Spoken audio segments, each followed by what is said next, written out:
Well, I was very much looking forward to the Playmobil movie coming out this week, but apparently it doesn't release here in Canada until December, which is kind of a drag because they've been showing advertisements for it forever, and I really was looking forward to it. So instead, I thought maybe I'd do a quick review rundown on a bunch of other movies I've seen lately that I didn't think would be big enough or that I'd have enough to say about to warrant their own videos. I'll be covering 5 movies here, which you can skip ahead to using these time codes. First up, Dora the Explorer and the Temple of Doom.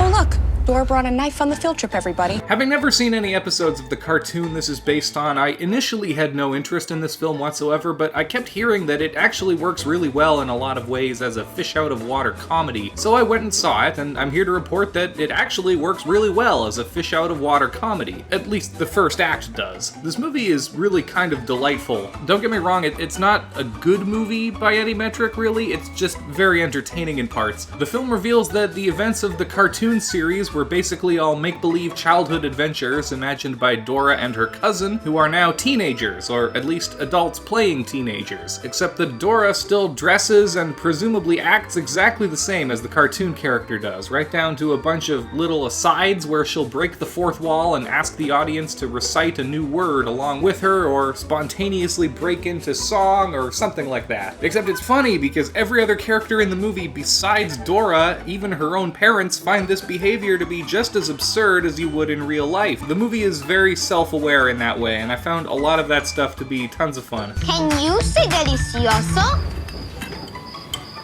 She'll grow out of it.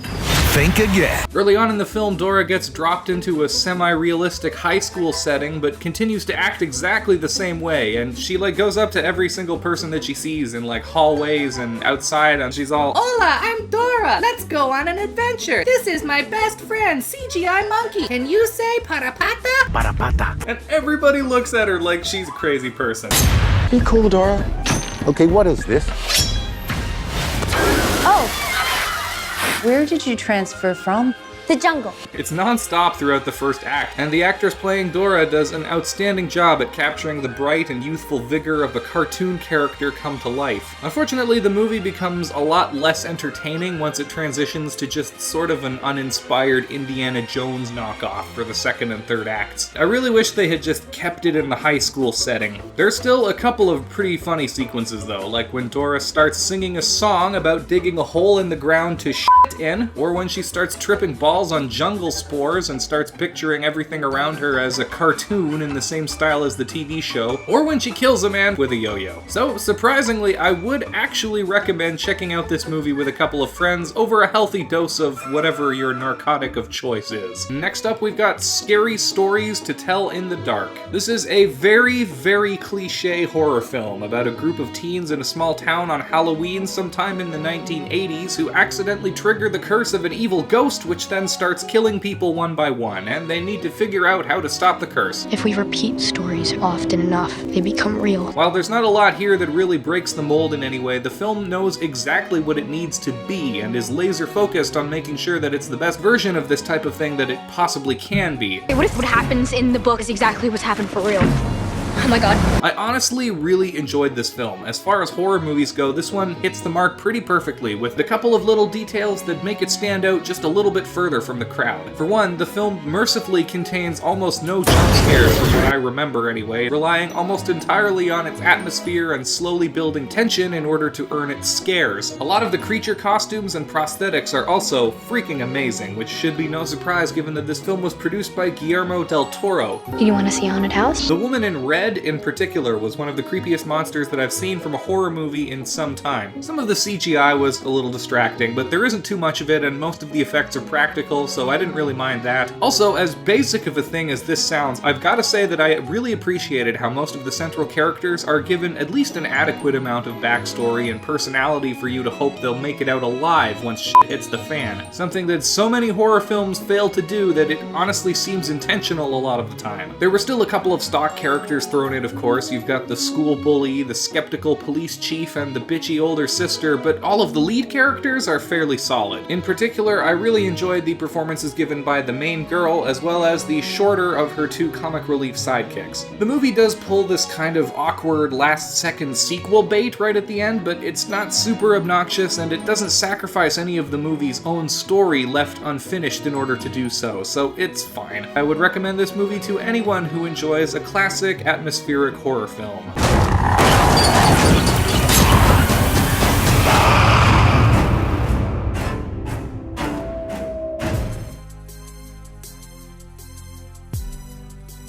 Next, we've got Good Boys. I was kind of afraid going into this movie that it was going to be one of those comedy films where all of the funniest moments are in the trailers, but I was pleased to find that this was not the case. For those who aren't familiar, the premise of this film is kind of like Superbad, only with grade schoolers instead of high schoolers. Are we 5th graders or are we 6th graders?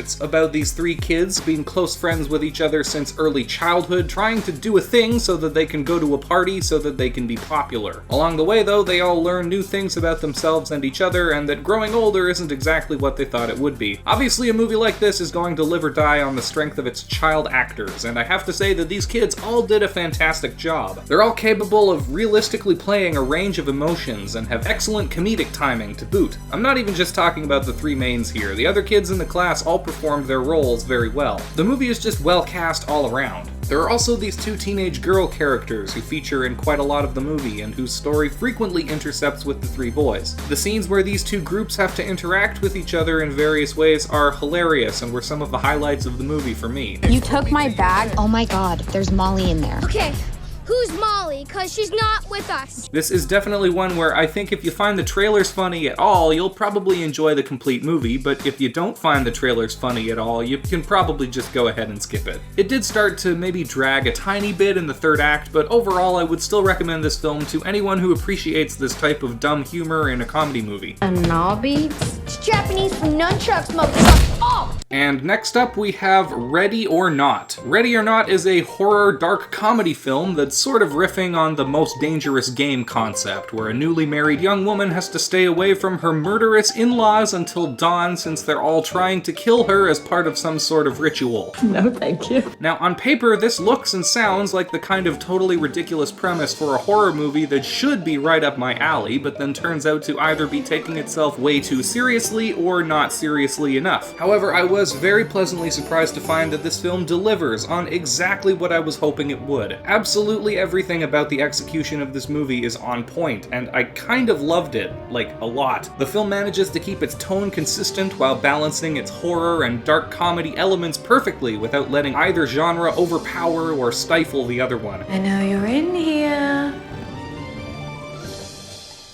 Oh, Jesus, you shot the maid! The performances are all fantastic, the sets, costumes, props, visual effects, everything about the production is extremely well done, and the story, despite being fairly simple from the outset, managed to keep me guessing and second-guessing how it was all going to turn out right up until the end. I don't want to say too much more because I really think you should just go out and see this movie as long as you have a bit of a constitution for violence. Highly recommended. Mr. Ladomas, I just saw her running.